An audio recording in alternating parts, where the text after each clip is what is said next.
They see my disability, I see my ability.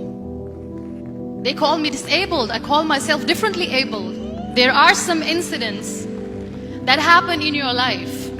Those incidents break you, deform you, but they mold you into the best version of you.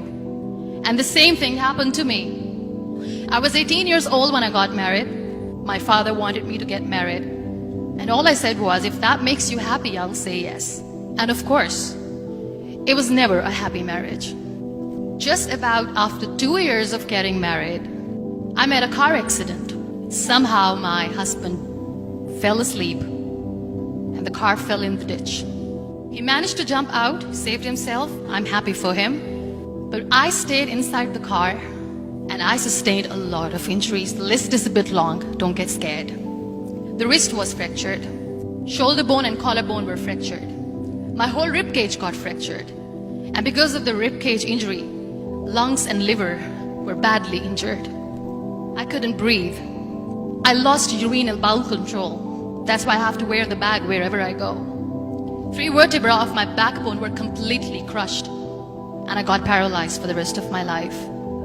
I finally ended up in a hospital where I stayed for 2.5 months.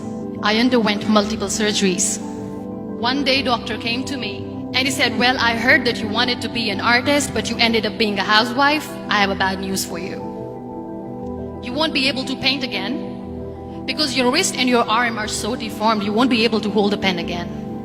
Next day, doctor came to me and said, your spine injury is so bad, you won't be able to walk again. Because of your spine injury and the fixation that you have in your back, you won't be able to give birth to a child again. That day, I was devastated. I asked my mother, why me? And that is where I started to question my existence. Why am I even alive?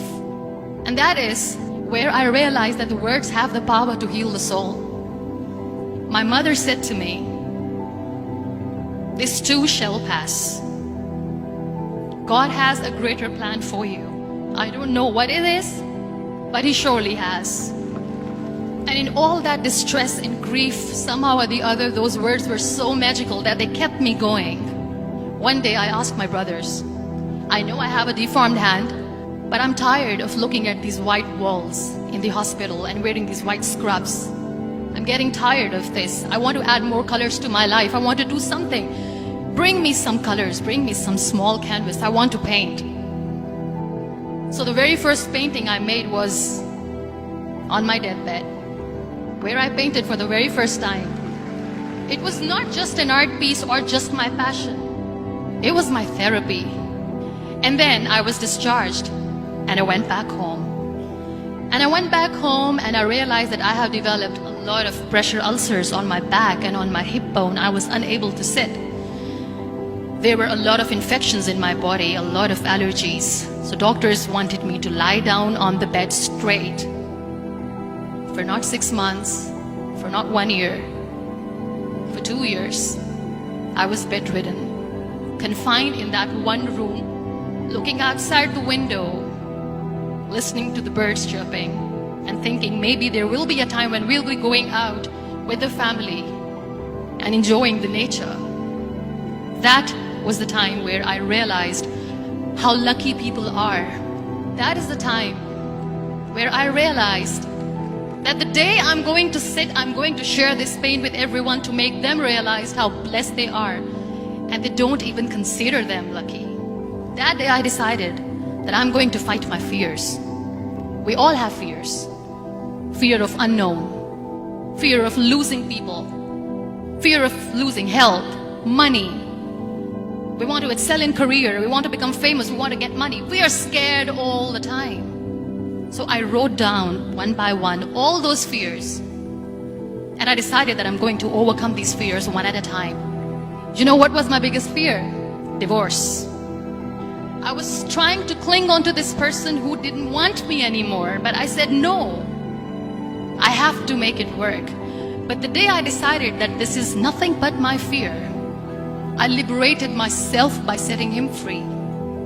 And I made myself emotionally so strong that the day I got the news that he's getting married, I sent him a text that I'm so happy for you and I wish you all the best. And he knows that I pray for him today. Number 2 was, I won't be able to be a mother again. And that was quite devastating for me. But then I realized there are so many children in the world, all they want is acceptance. So there is no point of crying, just go and adopt one. And that's what I did. People think that they will not be accepted by the people because we, in the world of perfect people, are imperfects. So I decided that instead of starting an NGO for disability awareness, which I know will not help anyone, I started to appear more in public. I started to paint. I decided that I'm going to join the national TV of Pakistan as an anchor person. And I've been doing a lot of shows for the last 3 years. I became the National Goodwill Ambassador for UN Women Pakistan. And now I speak for the rights of women, children. We talk about inclusion, diversity, gender equality, which is a must. Every time I go in public, I always smile. It's always a big toothy smile on my face, and people ask me, don't you get tired of smiling all the time? What's the secret? I always say one thing, that I have stopped worrying about the things that I have lost, the people that I have lost. Things and people who were meant to be with me are with me. And sometimes, somebody's absence makes you a better person. Cherish their absence. It's always a blessing in disguise. Live your life fully. Accept yourself the way you are. Be kind to yourself. Be kind to yourself. I'll repeat, be kind to yourself, and only then you can be kind to others. Love yourself and spread that love. Life will be hard. There will be turmoils, there will be trials, but that will only make you stronger. So when you accept yourself the way you are, the world recognizes you. It all starts from within.